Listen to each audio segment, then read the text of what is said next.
Hello साथियों। तो पिछले वीडियो में मैंने आपको BNSS भारतीय नागरिक सुरक्षा संहिता के पार्ट 1 में सेक्शन 110 तक मैंने आपको याद करने की टेक्निक्स बताई थी।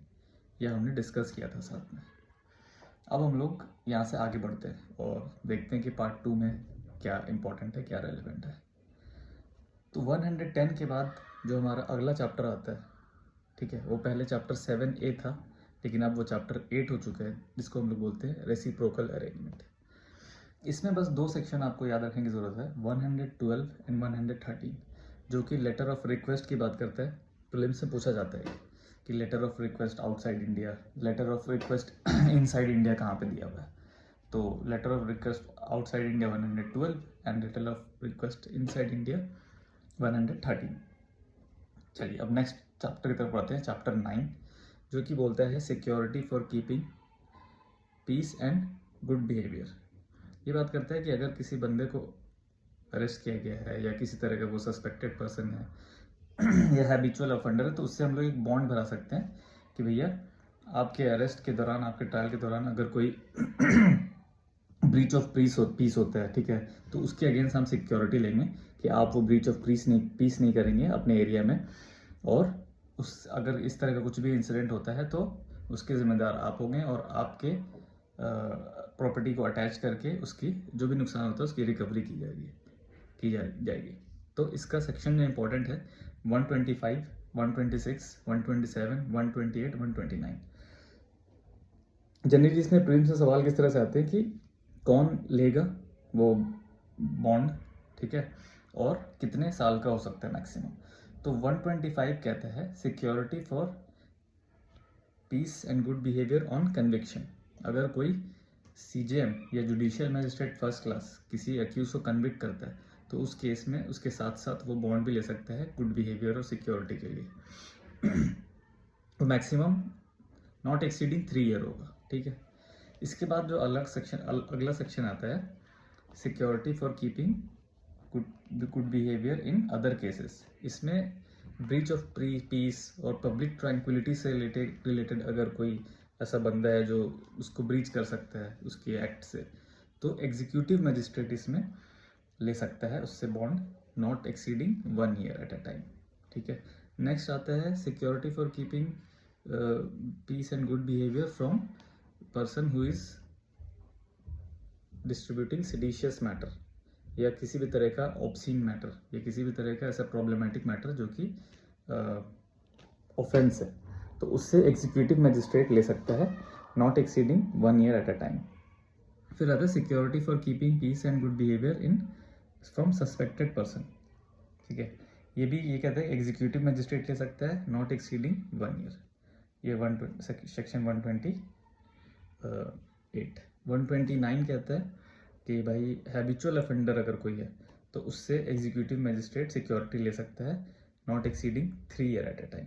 तो 3113 125 से लेके 129 तक, इतना ही आपको प्रीलिम्स में इस चैप्टर से रिलेवेंट है, बाकी आपको इसमें पढ़ने की ज़रूरत नहीं है। चलिए अब नेक्स्ट वेरी इंपॉर्टेंट टॉपिक की तरफ बढ़ते हैं, जो कि है चैप्टर 10 मेंटेनेंस। पहले ये 125 CRPC था, हम सबको पता है। अब ये हो गया है 144 144, जो कि पहले कुछ और था, धारा 144। तो ऐसे हम याद कर सकते हैं क्यू से। 125 जो मेंटेनेंस था वो सिक्योरिटी फॉर गुड बिहेवियर से स्टार्ट होता है, 125 से 29 वो याद करने की चीज़ है। 144 जो पहले धारा 144 लग जाती थी वो मेंटेनेंस में आ गया। दोनों इंपॉर्टेंट प्रोविजन है, दोनों को याद करना आसान हो गया। तो इसमें तो जो पहला सेक्शन 144 कहता है कि मेंटेनेंस किसको किसको मिलेगा, कौन देगा, ठीक है, किस तरह से दिया जाएगा, मंथली अलाउंस क्या होगा, कब इसको वैरी किया जा सकता है। दूसरा है कि भाई प्रोसीजर क्या होगा मेंटेनेंस को लेने का, ठीक है, कहाँ पे केस फाइल होगी, क्या होगी, और एक्स पार्टे अगर हो जाता है तो उसमें क्या होगा, ये सारी चीज़ें हैं, ठीक है। उसके बाद है कि भाई अल्टरेशन इन अलाउंस, कब अल्टरेशन हो सकता है, पार्टीज़ के पोजीशन चेंज हो गई, जो कि सेक्शन 144 146 अल्टरेशन ऑफ अलायंस, ठीक है। ये हमें पता है कि भाई अगर वाइफ री मैरी कर लेती है या फिर उसको किसी कस्टमरी या उसमें पर्सनल लॉ में उसने पूरा ले लिया है, या वेव ऑफ कर दिया, उसने सरेंडर कर दिया अपना राइट ऑफ, ठीक है, या फिर वो अडल्ट्री में रह रही है, या ठीक है उसको ऑर्डर से पहले या ऑर्डर के बाद में उसको ऐसा लमसम अमाउंट उसको मिल चुका है, तो अल्टर हो जाएगा। उसके बाद आता है एग्जीक्यूशन। इसका एग्जीक्यूशन कैसे होगा, ठीक है, 140 4 45 46 47, ठीक है। एग्जीक्यूशन कैसे होगा, एग्जीक्यूशन कैसे होगा कि भैया जहाँ भी वो बंदा मिलता है, ठीक है, जिसके अगेंस्ट ये मेंटेनेंस ऑर्डर पास हुआ है, वहाँ के मजिस्ट्रेट को आप एप्लीकेशन दे दो, वो आइडेंटिटी कंफर्म करके पार्टीज का एग्जीक्यूशन के लिए ऑर्डर पास कर सकता है, ठीक है। ये हो गया चैप्टर 10 हमारा यहाँ पे। इसमें 4 ही सेक्शन थे। 144, ठीक है, जो की बात करते हैं maintenance, 145 procedure, 146 alteration of alliance और 147 एग्जीक्यूशन। नेक्स्ट चैप्टर आ जाता है चैप्टर 11, जो की बात करता है ऑफेंस, मतलब trial of offence to public tranquillity, ठीक है, पब्लिक ऑर्डर। तो भैया इसमें क्या है, 148 पे होता है कि अगर इसमें 4 चीज़ें हैं, अनलॉफुल असेंबली हो गया एक तो, ठीक है, उसके बाद आपका आ जाता है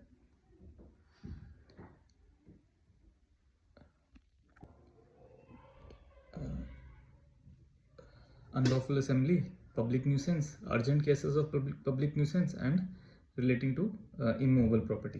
तो अनलॉफुल असेंबली में हमारा सेक्शन 148 जो कहता है कि भाई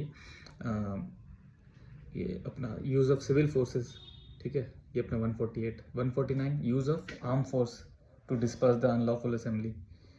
150 कि भैया अगर वहाँ पे कोई एग्जीक्यूटिव मजिस्ट्रेट नहीं है तो आर्म फोर्सेस का कौन सा ऑफिसर होगा अपना प्रोसीजर स्टार्ट करने के लिए अनलॉफुल असेंबली को हटाने, तो गजेटेड ऑफिसर होगा आर्म फोर्सेस का।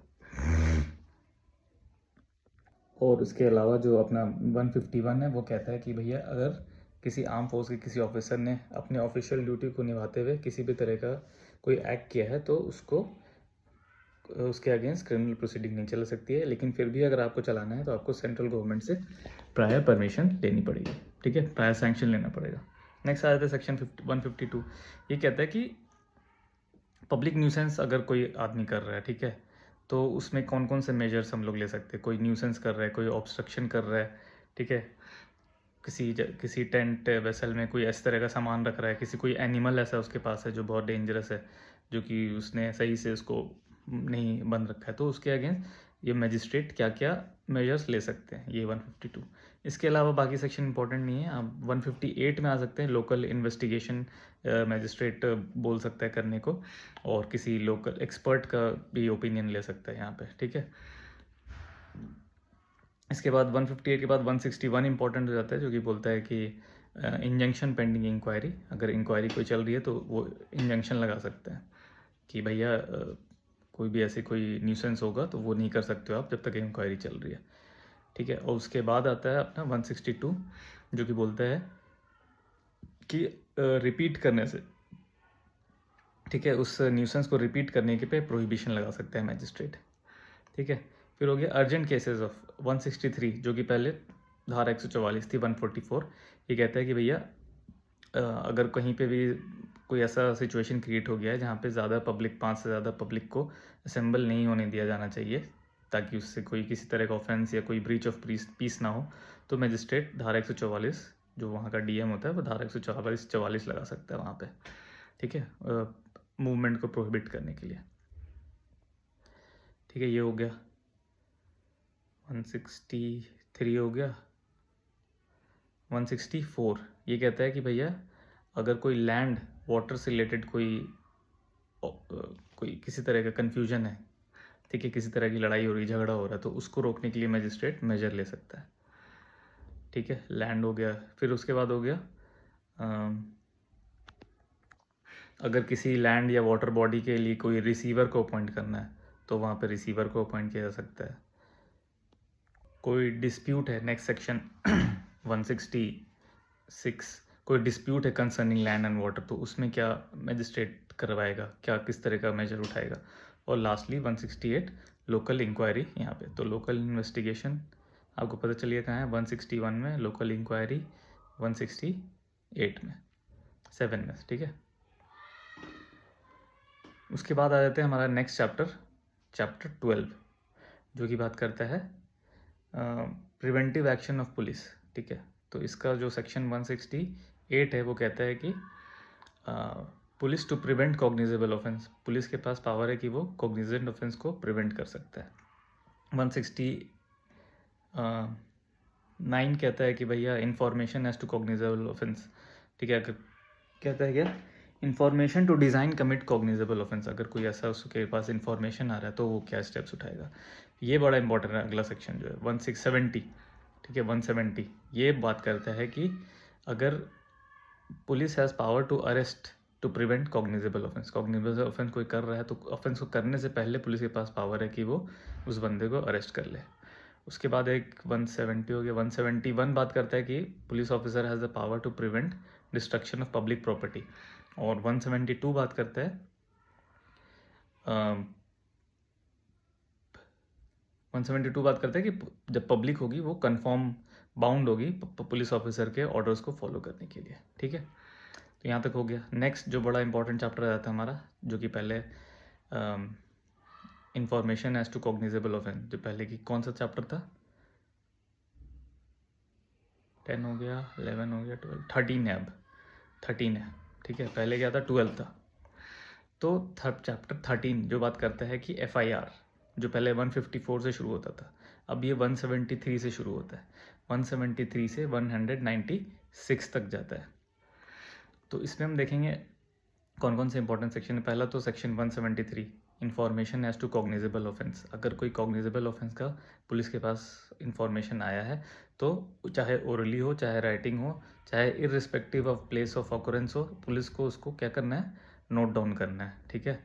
और उस पर इंफॉर्मेंट के साइन लेने हैं। अगर इलेक्ट्रॉनिक फॉर्म से है, जो कि सब नया भी जोड़ा गया है, 0 FIR का जो था पहले भी था लेकिन अब वो नया ऐड हो चुका है, बिल्कुल स्टैचूट में दिया हुआ है कि ऑकरेंस ऑफ ऑफेंस कहीं भी हो पहले उसको नोट करना है, फिर जिस भी एरिया में ऑफेंस हुआ है वहाँ के लोकल थाने को रिपोर्ट कर देना, वो वहाँ पे नोट कर लेगा। और इलेक्ट्रॉनिक मीडियम से आया है कोई इन्फॉर्मेशन तो 3 दिन के अंदर जो भी इलेक्ट्रॉनिक इन्फॉर्मेशन जिसने दी है वो वहाँ पे आके इसको साइन करेगा, तभी वो उसको रजिस्टर होगा, अदरवाइज रजिस्टर करने की ज़रूरत नहीं है। फिर वही है कि 173 क्लॉज 4 की भैया SP को आप जा करके कंप्लेन कर सकते हो कि अगर इन्फॉर्मेशन जो आपने दिया है वो रिसीव नहीं हो रहा है। और एक है कि 3 से 7 साल की, इसमें एक नया ऐड हुआ है 173 क्लॉज 3 कि अगर 3 से लेके 7 साल तक का कोई पनिशमेंट है तो उसमें 14 दिन का वो प्रिलिमिनरी इंक्वायरी कर सकता है, ठीक है, अपने सुपीरियर को इन्फॉर्म करके DSP को, और फिर उसको रिपोर्ट देगा। अगर नहीं तो फिर वहीं वो इंक्वायरी शुरू कर देगा, इन्वेस्टिगेशन। तो ये 173 हो गया। 174 बात करता है कि नॉन कॉग्निजेबल केस में इंफॉर्मेशन आ गया तो क्या होगा। तो या तो वो उसको किसी मजिस्ट्रेट के पास फॉरवर्ड कर देगा या फोर्टनाइटली जो रिपोर्ट है मजिस्ट्रेट को फॉरवर्ड कर देगा, ठीक है। ये हो गया 174। 175 क्या बात करता है, 175 बात करता है power of police officer to investigate. वो स्पॉट पे जाएगा, अरेस्ट करेगा, इन्वेस्टिगेशन करेगा, स्टेटमेंट रिकॉर्ड करेगा, मजिस्ट्रेट को रिपोर्ट फॉरवर्ड करेगा, ठीक है। प्रोसीजर, ठीक है, प्रोसीजर होगा। प्रोसीजर 176 में प्रोसीजर टू फॉलो दिया हुआ है।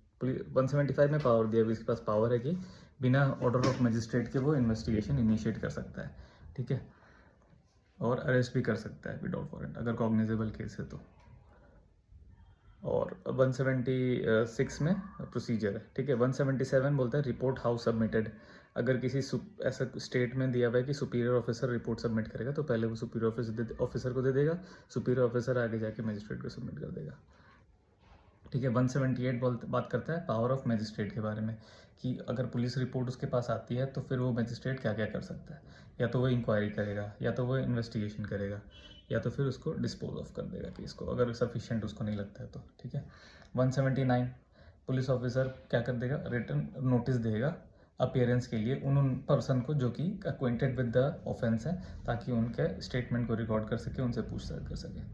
180 जो कि पहले वही 161 था कि पुलिस ऑफिसर विटनेसेस के स्टेटमेंट को रिकॉर्ड करेगा और उसको अपने डायरी में मेंशन करेगा वर्ड टू वर्ड, जो भी जैसे विटनेस ने उसको बताया है। 181 में बोलता है कि नॉट टू बी साइंड, जो भी स्टेटमेंट आप पुलिस ऑफिसर को दोगे उसको साइन करने की ज़रूरत नहीं है, साइन नहीं करना है, उसका कोई रेलेवेंस नहीं है।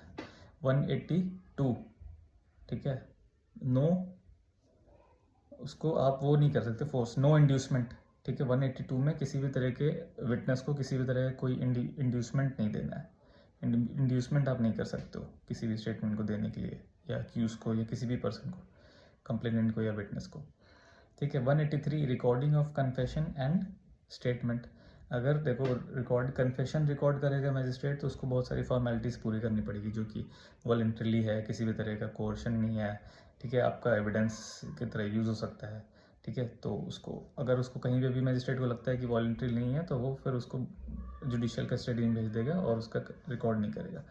कोई स्टेटमेंट है तो उसको हमेशा ओथ पे रिकॉर्ड करेगा, ठीक है, खुद का साइन करेगा और उस आदमी जिसने स्टेटमेंट दिया है उसको उसका भी साइन लेगा। तो ये 183। 184 medical examination of rape victim, ये कि 164A था पहले CRPC में, ठीक है। मेडिकल रेप विक्टिम का तो 24 घंटे के अंदर क्या होगा, मेडिकल एग्जामिनेशन होगा, जल्द से जल्द मैजिस्ट्रेट के सामने उसका स्टेटमेंट रिकॉर्ड होगा, ठीक है।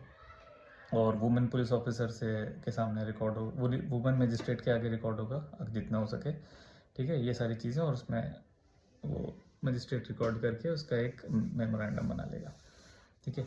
185 186 ये सर्च से रिलेटेड है, ठीक है, ज़्यादा इंपॉर्टेंट नहीं है। 187 बहुत इंपॉर्टेंट है, when investigation can not be completed in 24 hours, अगर कोई पर्सन, ठीक है, कि उसका स्टडी में है तो, और अगर इन्वेस्टिगेशन 24 घंटे में कंप्लीट नहीं हो पा रहा है तो क्या क्या किया जा सकता है।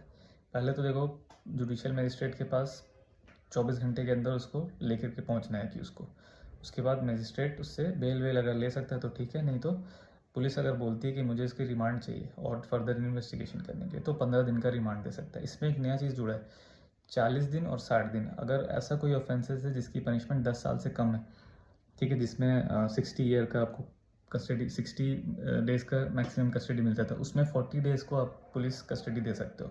और ऐसा केसेस जिसमें पनिशमेंट डेथ, लाइफ इम्प्रिजनमेंट या 10 साल से ज़्यादा है तो उसमें आप 60 डेज़ का कस्टडी पुलिस कस्टडी दे सकते हैं, ठीक है। ये नया जोड़ा गया है।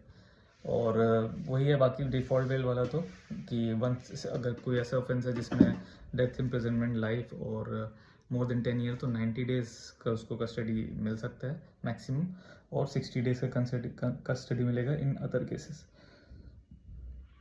तो ये है डिफ़ॉल्ट बेल। तो अगर वो बेल दे सकता है तो उसको बेल दे दिया जाएगा अगर इतने दिन में चार्जशीट फाइल नहीं होता है। कहाँ तक पहुँचे हम? 187। 188 अगर सफिशिएंट एविडेंस डिफिशिएंट है, पुलिस रिपोर्ट सबमिट करती है अपनी और उसमें उसको लगता है कि डिफिशिएंट एविडेंस है तो वहीं पे उसको डिसमिस कर देगा, डिस्चार्ज कर देगा अक्यूज को। और 190 एविडेंस सफिशिएंट है तो फिर क्या करेगा, 190 में वो सारे रिकॉर्ड मेंटेन करेगा और उसको कस्टडी में लेगा, जुडिशियल कस्टडी में उसको डिस्चार्ज कर देगा, ठीक है। सारे स्टेटमेंट्स को रिकॉर्ड करेगा, ठीक है। 190 में evidence sufficient. 191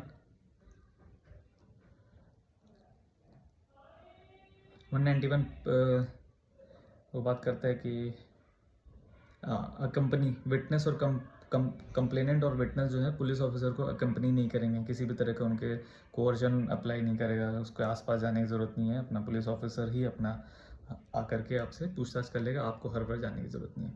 192 basically case diary की बात करता है कि वो पुलिस ऑफिसर मेंटेन करेगा केस डायरी, कि वो कब उसने इन्वेस्टिगेशन की इंफॉर्मेशन उसको कब मिली, कब वो स्पॉट पे गया, ठीक है, किससे उसने स्टेटमेंट लिए, ठीक है, किसको उसने अरेस्ट किया, क्या उसकी लाइन ऑफ कस्टडी रही, जिनको भी इनको उसने कस्टडी में लिया, तो ये सारी चीज़ें वो डायरी में मेंटेन करेगा।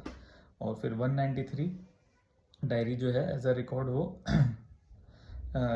रिपोर्ट जो है वो मजिस्ट्रेट को सबमिट करेगा 193 के अंदर, ठीक है। यहाँ तक रिपोर्ट में सारी चीज़ें रहेंगी कि ये 180 में मैंने ये रिकॉर्ड किया, ठीक है, और ये सारी मैंने एग्जामिनेशन करवाई विटनेस की, और फिर वो उसमें ये भी डाल देगा कि अगर अक्यूज़ को कोई डॉक्यूमेंट देना है 193 के अंदर तो कौन कौन से डॉक्यूमेंट वो चाहता है कि अक्यूज़ को ना दिया जाए, और मैजिस्ट्रेट को लगता है कि उसका रिक्वेस्ट सही है तो वो नहीं देगा, वरना उसको दे देगा, और इलेक्ट्रॉनिक फॉर्म में भी दे देगा तब भी चल जाएगा कि उसको माना जाएगा कि कॉपी मिल गई है।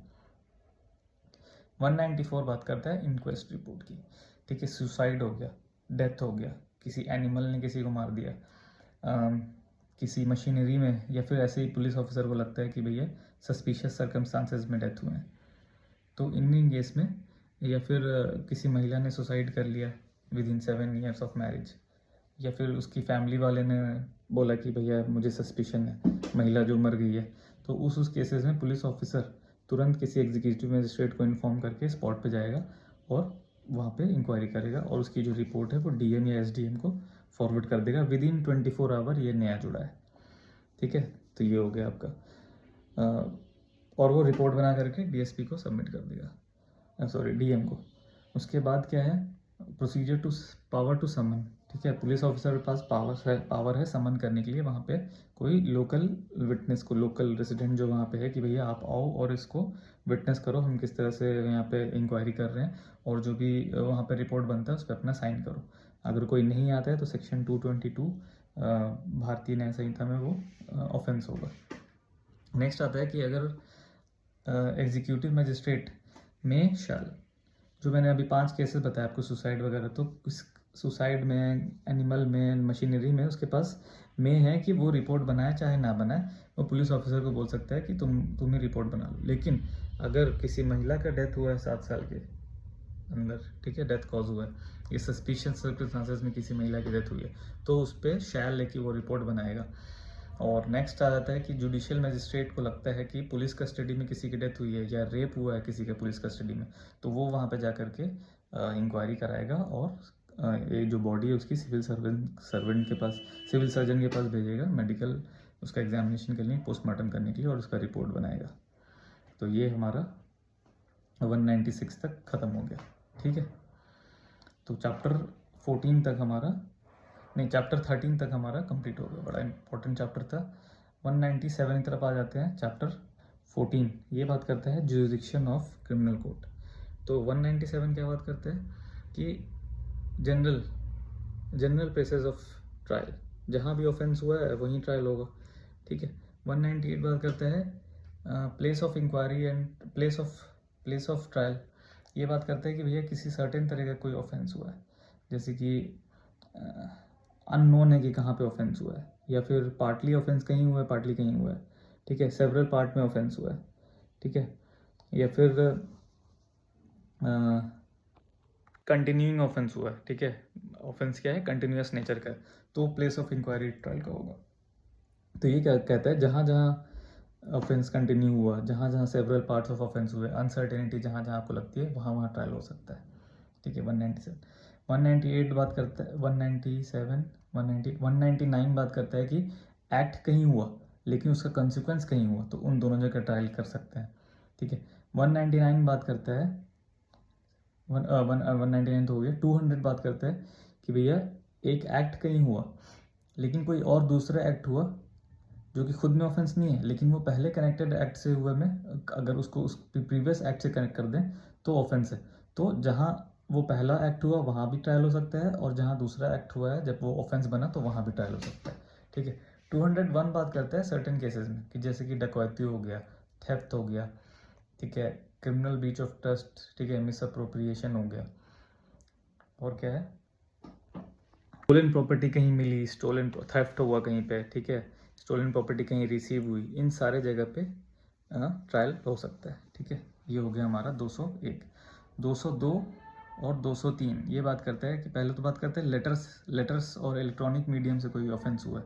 ठीक है, जैसे मैंने यहाँ दिल्ली में बैठ के किसी को लेटर लिखा और मुंबई में लेटर लिखा कि मैं उस किसी को डिफेम कर रहा हूँ, तो जहाँ से लेटर लिखा गया और जहाँ लेटर रिसीव हुआ दोनों जगह जुरिडिक्शन है ऑफेंस को ट्राई करने की।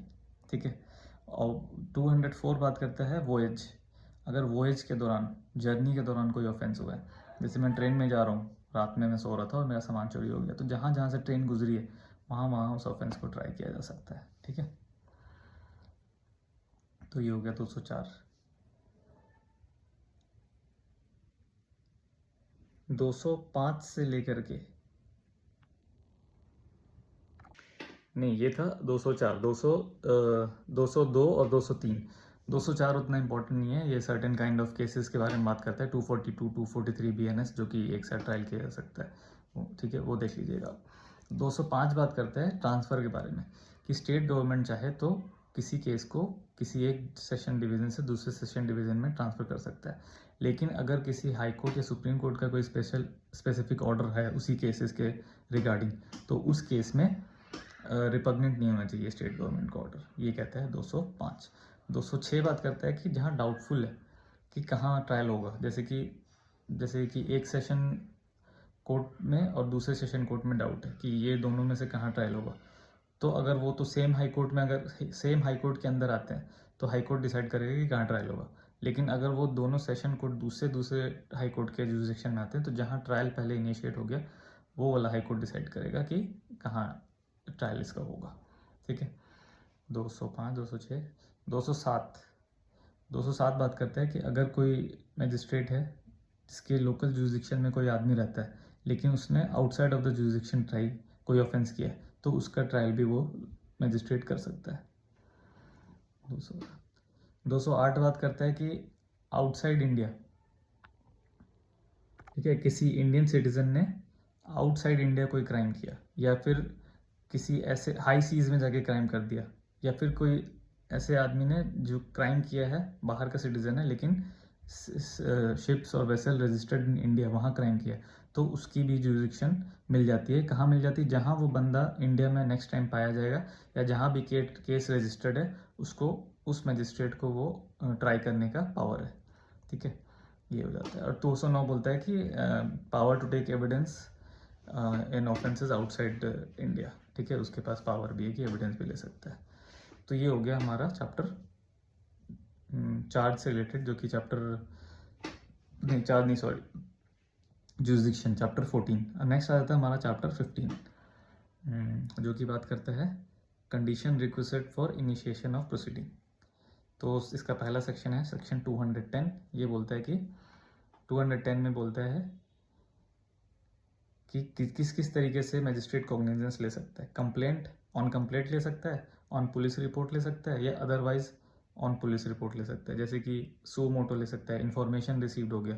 तो ये 3 तरीके से वो कॉग्निजेंस लेगा। नेक्स्ट आ जाता है 211 कि अगर वो थर्ड तरीके से लिया है, सो मोटो, तो जो अक्यूज है उसके पास एक राइट है कि वो एक एप्लीकेशन दे कि मेरा जो केस है वो किसी और मजिस्ट्रेट से ट्राई कराया जाए। तो ये हो गया 211। 212 बोलता है कि CJM मेक ओवर केस कर सकता है अपने लोअर कोर्ट को कि तुम इसको केस को ट्राई करो। 212 हो गया। 213 ये बात करता है no court of session shall take cognizance of offence, ठीक है। कोर्ट ऑफ सेशन कभी भी किसी केस का कॉग्निजेंस लेगा unless it is committed by other court, lower court, ठीक है। जो JM1 first class, JM second class ही कमिट करेगा तभी कोर्ट ऑफ सेशन कॉग्निजेंस लेगा, otherwise court of session cognizance नहीं लेगा 213 में।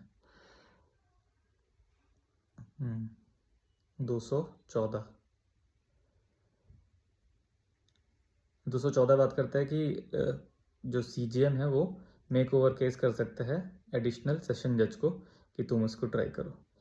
ये हो गया 214। 215 से लेके 222 लिमिटेशन के बारे में बात करता है कि कब कब जो है कोर्ट कॉग्निजेंस नहीं लेगा, ठीक है। पहला तो है 215 contempt of lawful authority of public servant, ठीक है, और कंटेम्प्ट ऑफ ऑफिशियल एक्ट, और contempt relating to document, offences related document. इन सब केसेस में मजिस्ट्रेट के पास पावर नहीं है कि वो डायरेक्ट कॉग्निजेंस ले ले, ठीक है। क्या रिस्ट्रिक्शन है इसमें क्या है कि जिस पब्लिक ऑफिसर कंप्लेन करेगा या कोर्ट कंप्लेन करेगा तभी कॉग्निजेंस ले सकता है, अदरवाइज नहीं ले सकता है कोर्ट कॉग्निजेंस, ठीक है। इसमें रिस्ट्रिक्शंस हैं, लिमिटेशंस। 215 हो गया। 216 बात करते हैं कि भैया थ्रेटनिंग, किसी विटनेस को थ्रेटनिंग हो रहा है तो वो विटनेस खुद जाके कंप्लेन करेगा तभी कोर्ट कॉग्निजेंस लेगा। 217 बात करता है ऑफेंसेस अगेंस्ट स्टेट। इन केसेस में अगर जो स्टेट है वो कंप्लेन करेगा थ्रू PP तभी वो आप कॉग्निजेंस ले सकते हो, अदरवाइज नहीं ले सकते हो। उसके बाद आता है प्रोसिक्यूशन ऑफ जजेस एंड पब्लिक सर्वेंट। तो इनका जो होगा वो भी एक पर्टिकुलर प्रोसीजर है कि कोई सुपीरियर ऑफिसर कंप्लेन करेगा तभी कॉग्निजेंस लेगा, अदरवाइज नहीं ले सकते हैं।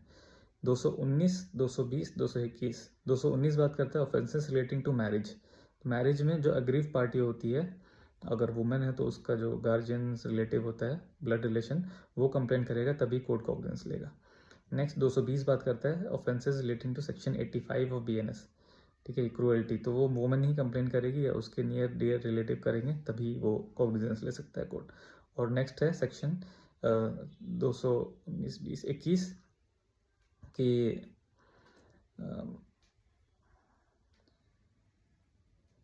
सेक्शन 67 ऑफ BNS में अगर कोई है तो वो वुमेन कंप्लेन करेगी तभी उसका कॉग्निजेंस लिया जा सकता है। और लास्टली सेक्शन 222 जो कि बात करता है डिफेमेशन के बारे में कि डिफेमेशन अगर जिस पर्सन का हुआ है तो वही कंप्लेन करेगा तभी कोर्ट कॉग्निजेंस लेगी। और अगर प्रेसिडेंट, गवर्नर, इन सब का डिफेमेशन हुआ है तो पहले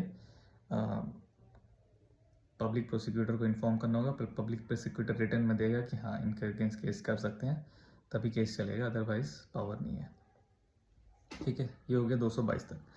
नेक्स्ट चैप्टर 16 आई गेस, ये बात करते हैं कंप्लेन टू मजिस्ट्रेट। ये सेक्शन 223 ये बात करता है कि अगर मजिस्ट्रेट के पास कंप्लेन आया है तो वो क्या करेगा। सबसे पहले सबको एग्जामिन करेगा, ठीक है, ओथ पे एग्जामिन करेगा विटनेस को, कंप्लेनेंट को, ठीक है। और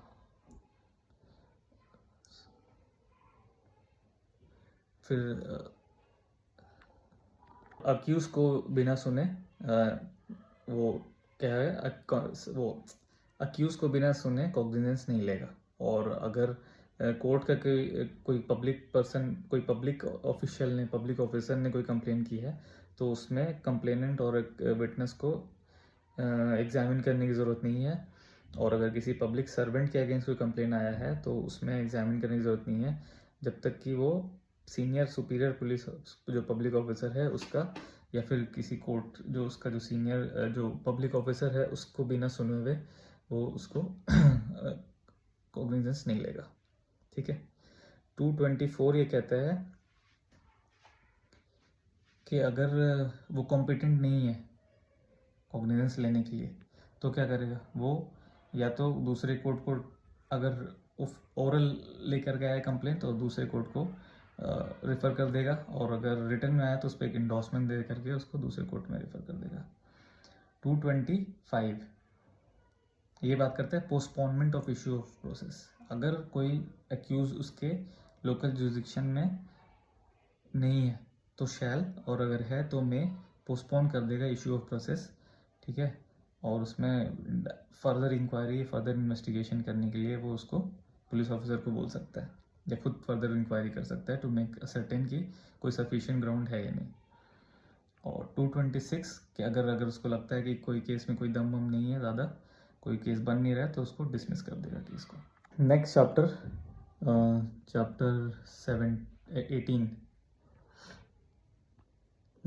17, ठीक है, ये बात करता है commencement of proceeding before magistrate. ठीक है, तो इसमें सेक्शन 227 से शुरू होता है, जो पहले बोलता है सीधा इशू ऑफ प्रोसेस। ठीक है, जैसे ही उसके पास पुलिस रिपोर्ट आता है मजिस्ट्रेट के पास तो वो क्या करेगा, अगर पोस्टपोन नहीं कर रहा है इशू ऑफ प्रोसेस को तो इशू ऑफ प्रोसेस कर देगा। और समन केस में समन, वारंट केस में वारंट, ये आपको, अगर समन केस है तो उस कंप्लेंट केस है तो उसमें कंप्लेंट की कॉपी वगैरह सबके साथ भेज देगा। ठीक है, अक्यूज वगैरह को दे करके इशू प्रोसेस कर देगा। फिर है 227 हो गया। 228 dispense with personal appearance of the accused. अगर कोई समन केस है मजिस्ट्रेट के पास, लगता है कि वो समन केस है, तो पर्सनल अपीयरेंस ऑफ अक्यूज को डिस्पेंस करके बोलेगा कि तुम अपने एडवोकेट के थ्रू अपीयर हो जाओ, आपको पर्सनली आने की ज़रूरत नहीं है।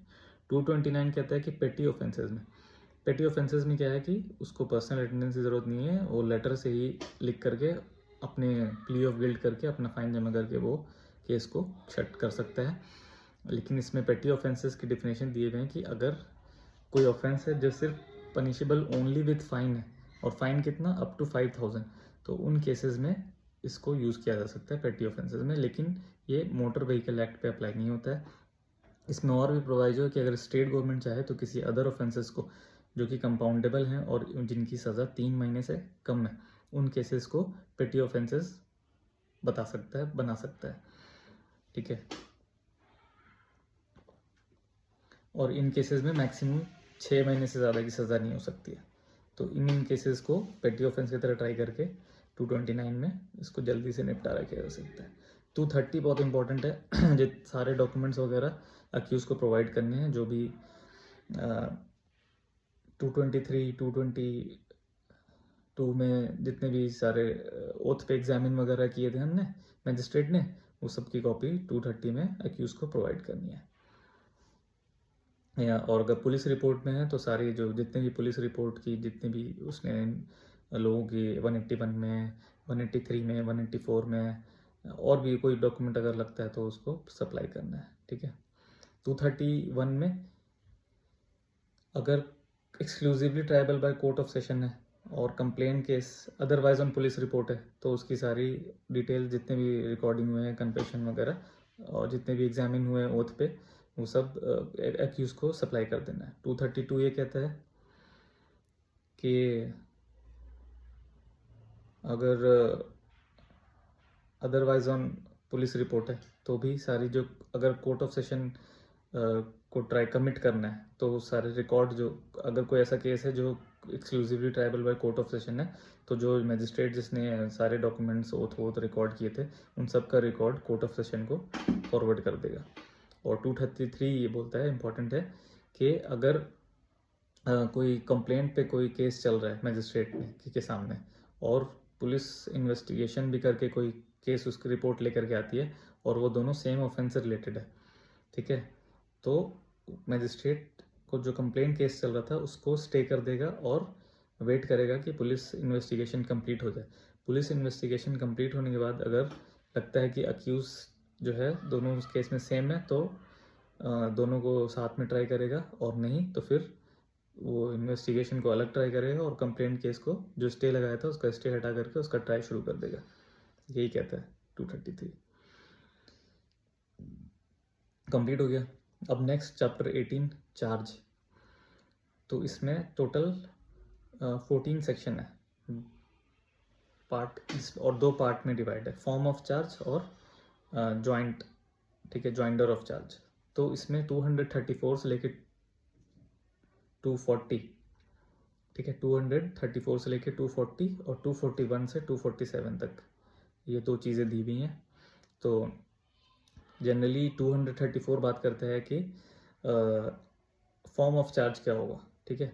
तो ये जैसे बेसिकली बोलता है कि फॉर्म ऑफ चार्ज ये होगा कि कौन सा ऑफेंस किया है अक्यूज़ ने वो उसको बताना होगा। कोई उसका नाम दिया हुआ है उस ऑफेंस का तो वो नाम बताना होगा। कोई डेफिनेशन दिया हुआ है उस ऑफेंस का, नाम नहीं है तो डेफिनेशन बताना होगा। लॉ और सेक्शन कौन से में है वो बताना होगा। अगर कौन कौन से इंग्रेडिएंट्स फुलफिल हो रहे हैं उस ऑफेंस के तो वो सारी चीज़ें इंग्रेडिएंट्स बतानी होंगी।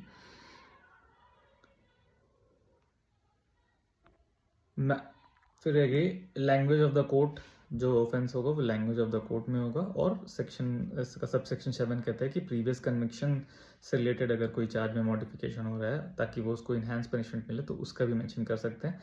लेकिन वो अगर वो चार्ज फ्रेमिंग के टाइम नहीं हुआ तो any time before passing of the judgement भी कर सकते हैं, ठीक है। 235 बोलता है कि प्लेस, टाइम, पर्सन और थिंग जिसके अगेंस्ट क्राइम हुआ है वो उसके बारे में भी आपको अक्यूज को बताना पड़ेगा, ठीक है, कि किस पर्सन के अगेंस्ट हुआ है, कब किया था आपने, ठीक है, क्या थिंग, ठीक है, प्लेस किस कहाँ पे किया था आपने ये क्राइम, तो वो भी आपको बताना पड़ेगा। 235 236 बोलता है कि अगर ग्रॉस सम, अगर कोई सीबीटी मिस अप्रोप्रिएशन से रिलेटेड है तो आपको पूरा एग्जैक्ट अमाउंट नहीं बताना है, आप एक ग्रॉस सम बता दो कि किस टाइम हुआ था। और फर्स्ट ऑफेंस और लास्ट ऑफेंस, अगर कोई ड्यूरेशन हुआ है, ड्यूरेशन में कोई ऑफेंस हुआ है तो फर्स्ट आपका ऑफेंस और लास्ट जो ऑफेंस का ड्यूरेशन है वो 1 ईयर का होना चाहिए, तो उसको आप साथ में ट्राई कर सकते हो। मैनर, ओहो 236 बात करता है कि मैनर ऑफ ऑफेंस क्या था, किस मैनर में ऑफेंस हुआ था, ठीक है। 237 इतना इंपॉर्टेंट नहीं है। 238 कहता है नो एरर, ठीक है, अगर कोई चार्ज गलत उस पर फ्रेम हो गया है, ठीक है, तो एरर अगर कोई फ्रेमिंग ऑफ चार्ज में कुछ एरर हो गया है और उससे अक्यूज मिसलीड नहीं हुआ या उसके जो फेलियर ऑफ जस्टिस नहीं हुआ, तो उससे कोई फ़र्क नहीं पड़ेगा, ट्रायल ऐसे चलेगा जैसे कि जैसे चार्ज सही फ्रेम हुआ था, ठीक है। 237 238 239 बात करता है कि ऑल्टरेशन ऑफ चार्ज, अगर चार्ज ऑल्टर होता है during the course of proceeding, तो अगर इंटरेस्ट ऑफ जस्टिस उसका वायलेट नहीं हुआ है तो उससे कोई फ़र्क नहीं पड़ेगा। हाँ, ऑल्ट्रेशन के बाद अगर अक्यूज को, कंप्लेनेंट को, प्रोसिक्यूशन को अगर लगता है कि री एग्जामिनेशन ऑफ विटनेस की ज़रूरत है या रिकॉल ऑफ विटनेस की ज़रूरत है, तो कोर्ट अलाउ कर देगा रिकॉल